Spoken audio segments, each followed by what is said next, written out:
अब ये इसने एसेट्स की बाइफर्केशन दे रखी है, एक नॉन करंट और एक current assets. Non current assets बेटा वो होती है जो कि लंबे समय तक जाती है। नॉन करंट एसेट्स अगर हम देखा जाए तो नॉन करंट एसेट्स जो कि लंबे समय तक हमें फायदा देगी, जैसे कि मशीनरी। ऐसा तो है नहीं कि एक साल में मशीनरी टूट टूट जाएगी, तहस नहस हो जाएगी और अगले साल काम ही नहीं आएगी। मशीनरी, प्लांट, प्लांट होता है हमारी जैसे हम कहते हैं ना ये हमारा वाटर प्लांट है, तो ये प्लांट वो वाले प्लांट होते हैं, ये कोई पेड़ पौधे नहीं होते। मशीनरी, प्लांट और हमारा फर्नीचर, ये सब हमारे नॉन करंट एसेट्स होते हैं कि ये लंबे समय तक कमाएंगे। लंबे समय मतलब होता है एक ईयर और मोर, 1 ईयर और मोर। लंबे समय की डेफिनेशन ये होती है 1 साल या उससे ज्यादा। 1 year, more than 1 year. More than 1 year अगर आप उसको लिखेंगे तो वो ज्यादा सही रहेगा। More than 1 year, more than 1 year. 1 साल के अंदर अंदर अगर होता है तो नॉन करंट एसेट्स में आ जाता है और करंट एसेट्स में आ जाता है। और करंट एसेट्स जैसे मैंने आपको कहा, करंट एसेट्स क्या होगा, अगर नॉन करंट एसेट्स ये हुई तो करंट एसेट्स हुई जो कि 1 साल के अंदर dispose of dispose of dispose of dispose of dispose of with in 1 year. 1 साल के अंदर अंदर वो पूरी एसेट खत्म हो जाएगी, डिमोलिश हो जाएगी, उसकी वैल्यू जीरो हो जाएगी। तो देखिए फिक्स्ड एसेट्स हमारी लंबी चलने वाली एसेट्स है। Non current investment, deferred tax assets, long term, ये सब हमारी लंबे चलने वाली एसेट्स है। अब करंट इन्वेस्टमेंट, जाहिर सी बात है नाम से कह रहा है करंट इन्वेस्टमेंट, हमने जल्दी बेचने के लिए रखी हुई है ये एसेट। इन्वेंट्रीज हमारी 1 साल के अंदर अंदर बिक जाएगी। ट्रेड रिसीवेबल जिनसे हमें पैसा मिलना है। अब देखिए ट्रेड रिसीवेबल को हम ना डेटर्स भी बोल देते हैं, हम इसको डेटर्स भी बोल देते हैं। Cash and cash equivalent, cash जाहिर सी बात है अगर कैश है तो हमारा वो कैश करंट एसेट्स ही होगा, आज की तारीख में हमें उससे पैसा मिल ही जाना है। अदर करंट एसेट्स, अब ये फिक्स्ड एसेट्स की भी इसने क्लासिफिकेशन दी है। टेंजिबल एसेट्स, ये आगे जाके आपको सारी चीजें पढ़ने को मिलेगी, बट ये अभी जस्ट सिर्फ बता रहा है तो मैं भी आपको बता ही देता हूँ सिर्फ normally. Tangible asset, tangible assets वो एसेट्स होती है जो हम छू सकते हैं, जो हम फील कर सकते हैं, जो हम फील कर सकते हैं। जैसे टेबल है, ये टेबल हमारी टेंजिबल एसेट्स है। ये बुक है, ये बुक हमारी टेंजिबल एसेट्स है। ये कैमरा है, कैमरा हमारी टेंजिबल एसेट्स है। इनटेंजिबल एसेट्स वो होती है जो हम देख नहीं सकते, हम इसको फील नहीं कर सकते। इंटेंजिबल एसेट्स मतलब गुडविल, गुडविल आगे आपके बहुत डिटेल में आएगी। गुडविल हमारी पेटेंट्स, जैसे कहते हैं ना हमारे बिजनेस की गुडविल बहुत अच्छी है, तो ये गुडविल वही इंटेंजिबल एसेट्स है। पेटेंट्स होते हैं जैसे हमने डोमिनोज की हमने पेटेंट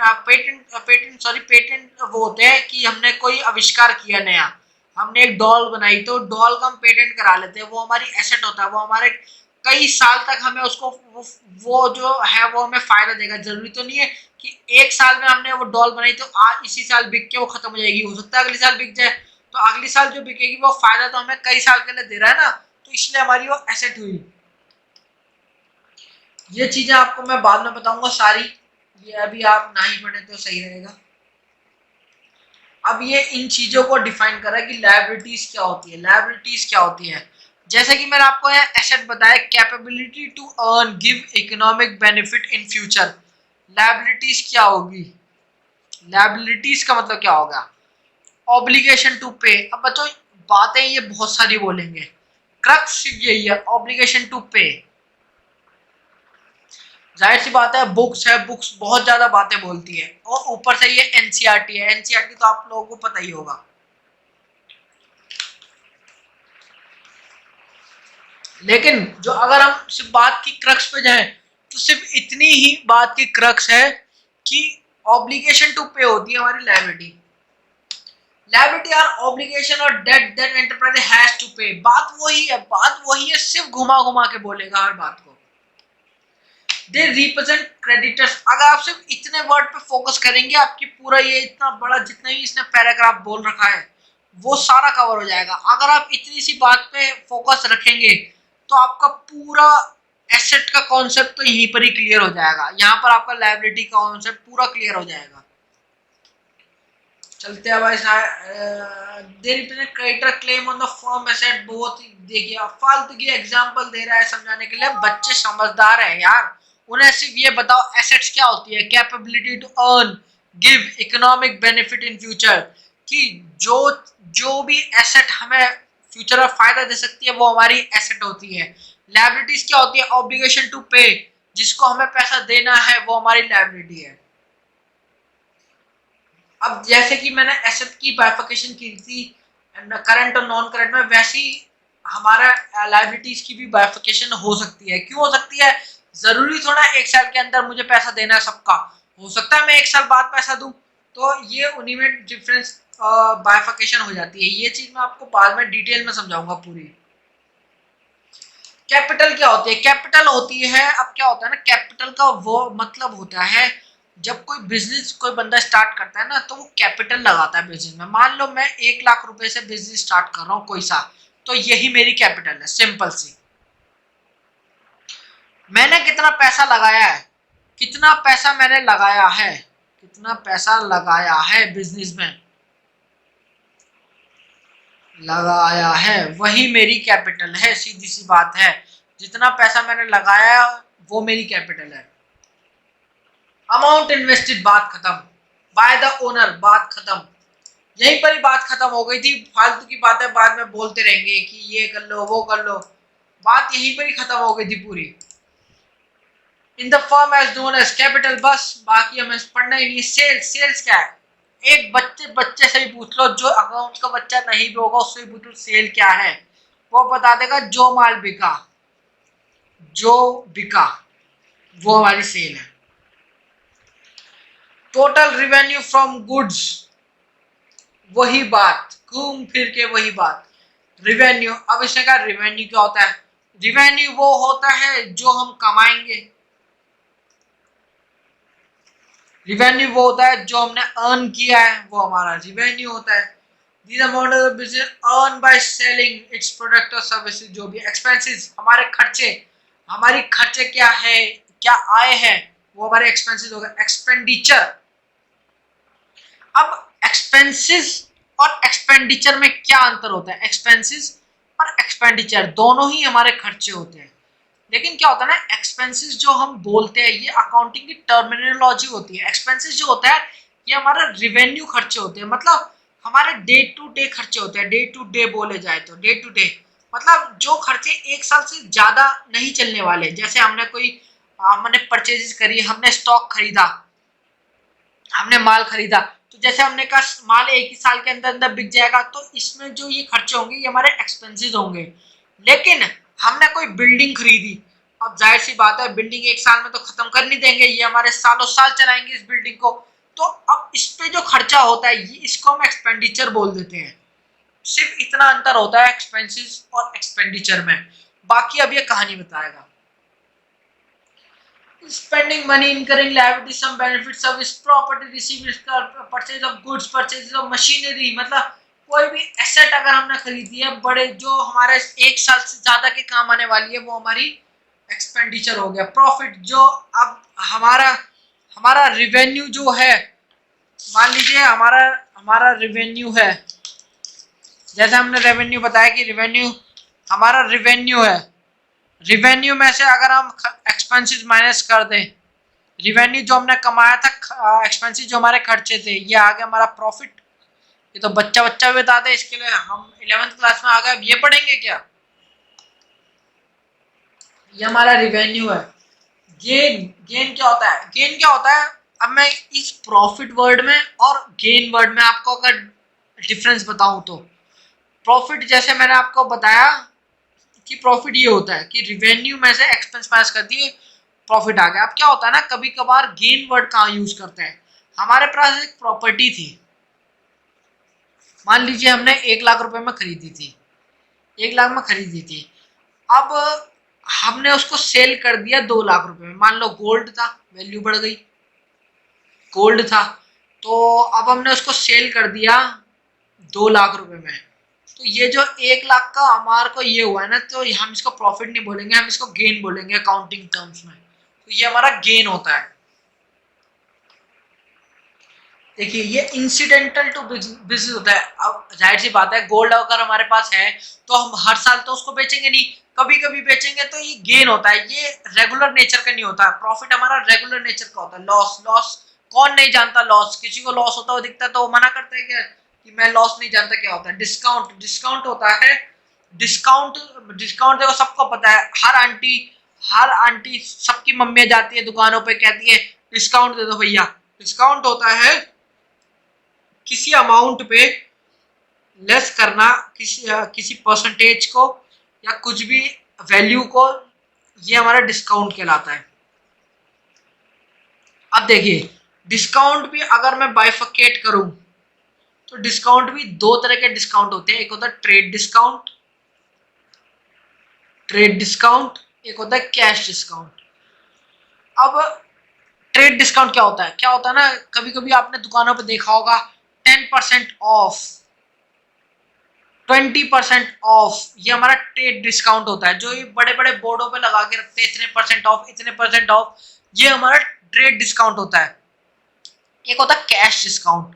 कैश डिस्काउंट होता है कि अब क्या, कभी कभार ना कई बिजनेस ऐसे होते हैं जिसमें लोग उधार पे ही माल खरीदते हैं। तो उधार जो जो बेचने वाला होता है वो परेशान होता है कि यार सभी उधार पे खरीद के जा रहे हैं और एक एक महीने बाद मेरे पे पैसा आता है।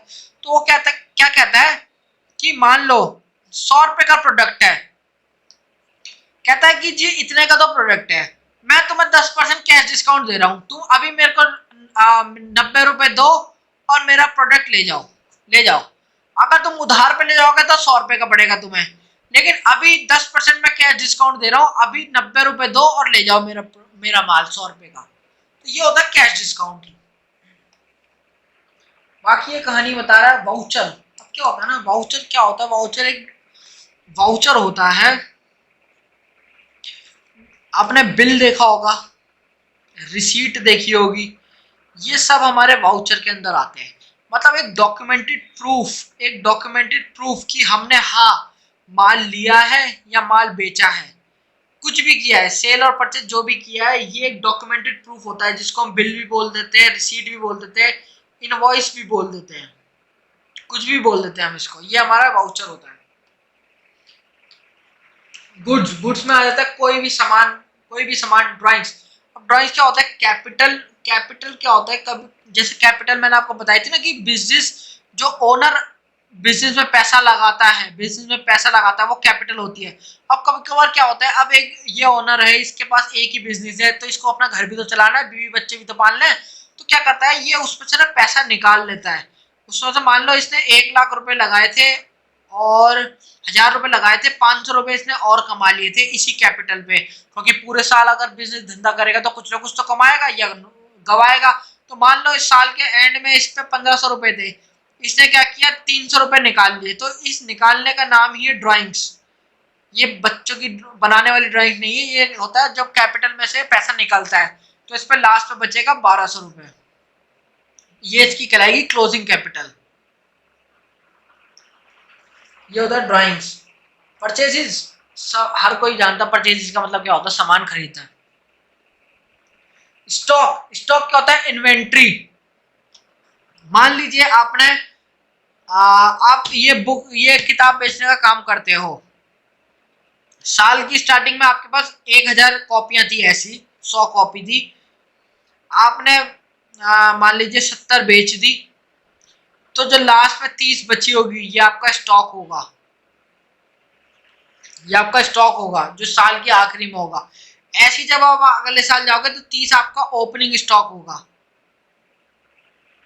ये आपका क्लोजिंग स्टॉक होगा, ये आपका ओपनिंग स्टॉक बनेगा। फिर आप इसमें से कुछ खरीदोगे, हो सकता है कुछ खरीदी आपने, 50 माल और खरीद लिया जिसमें 30 चली गई, तो ये आपका क्लोजिंग फिर से आ जाएगा स्टॉक। ये होता है हमारा स्टॉक का कॉन्सेप्ट।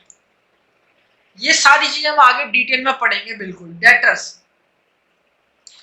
डेटर और पर्सन। डेटर होता है जिससे हमें पैसा लेना होता है। डेटर हमारी एसेट होता है। जैसे मैंने आपको कहा था कि एसेट वो चीज होती है जिसमें कैपेबिलिटी होती है अर्न करने की। तो डेटर से हमें पैसा लेना है, अभी पैसा आना है, तो ये हमारी एसेट होती है। डेटर वो आदमी होता है जिससे हमें पैसा लेना है। अब डेटर को हम आजकल ट्रेड रिसीवेबल भी बोल देते हैं, जो नाम से ही बता रहा है कि ट्रेड रिसीवेबल, इनसे भी पैसा लेना है। क्रेडिटर, अब इसने क्रेडिटर बताया, क्रेडिटर होता है जिसको पैसा देना है। डेटर अगर पैसा लेना है तो क्रेडिटर पैसा देना है, तो इसको बोलते हैं ट्रेड पेबल। इसको अभी हमें पैसा देना है, ट्रेड पेबल।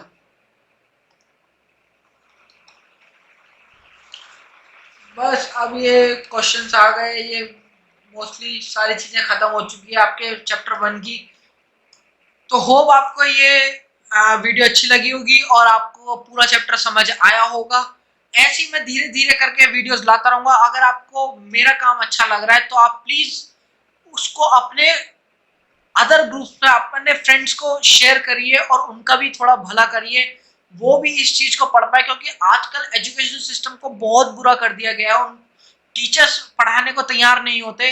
तो मैं जो चाहता हूँ, मैं दिल से चाहता हूँ कि आप लोग सब पढ़ें और अच्छे मार्क्स स्कोर करें, आपकी कॉन्सेप्ट क्लियरिटी हो। मैं आपकी गारंटी देता हूँ कि मैं आपकी कॉन्सेप्ट क्लियरिटी इतनी परफेक्ट कर दूंगा कि आपको आने वाले, अगर आप सोचोगे आगे 12th के 11th के बाद, 12th में जाने के बाद, कि आप एक कोई प्रोफेशनल कोर्स कर पाए, एक चार्टर्ड अकाउंटेंट का कोर्स कर पाए, सर्टिफाइड फाइनेंशियल अकाउंटेंट का कोर्स कर पाए, जिनके लिए अकाउंटिंग मेन है, तो आप वो करना चाहें तो आप बिल्कुल इजीली वे में कर सकते हो। तो आप आगे इस वीडियो को शेयर करिए और आप खुद तो इसको सब्सक्राइब कर लीजिए इस चैनल को, क्योंकि आपके बहुत काम आने वाला है। तो अगर आप कोई और वीडियोस चाहते हैं मुझसे, किसी और सब्जेक्ट में आपको प्रॉब्लम है, वो भी आप मुझसे शेयर कर सकते हैं। मुझे आप कमेंट्स में बताइए। मैं मैं बेसिकली अकाउंट्स पे फोकस करूंगा, लेकिन अगर आप किसी टॉपिक को समझना चाहते हैं तो आप मेरे को कमेंट्स करके बताइए, मैं उस टॉपिक पे पर्टिकुलर एक वीडियो बना दूंगा। और प्लीज आप इसको अपने फ्रेंड सर्कल में डालिए और इसको जितना ज्यादा हो सके शेयर कीजिए। Thank you very much.